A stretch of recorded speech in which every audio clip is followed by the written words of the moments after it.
Welcome to our channel. Today we how to transfer money from Venmo to KeyBank, quick fix step by step clearly. Open the Venmo app on your mobile device. Log into your Venmo account if you are not already logged in.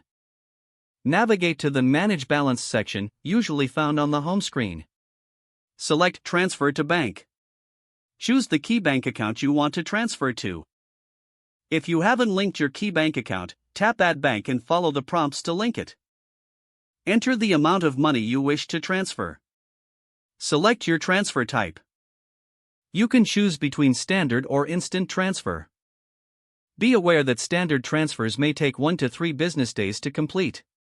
If you choose instant transfer, a fee will be applied, but the funds will be available immediately. Review the transfer details carefully to ensure everything is correct. Once confirmed, tap Transfer to initiate the process. You will receive a notification confirming that the transfer is in process. Wait for the funds to arrive in your KeyBank account. If you need to track the transfer, check the Venmo app for updates. Once the transfer is complete, you can access your funds in your KeyBank account. If the page does not load, refresh the browser or try again in a private or incognito window. Make sure you are using the correct email address, then retype it carefully to avoid small typos. If your password is not accepted, use the reset option and create a new strong password you can remember.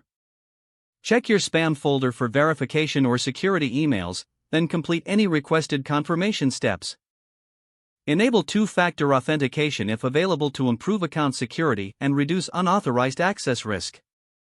After signing in, review your profile details so your contact information and settings are accurate and current. If you see an error message, note it down and try again after restarting your device and internet connection. Log out when you finish, especially on shared devices, to keep your account and payment information secure. If the page does not load, refresh the browser or try again in a private or incognito window. Make sure you are using the correct email address, then retype it carefully to avoid small typos. If your password is not accepted, use the reset option and create a new strong password you can remember. Check your spam folder for verification or security emails, then complete any requested confirmation steps. Don't forget to like this video and subscribe to our channel for more step-by-step tech guides.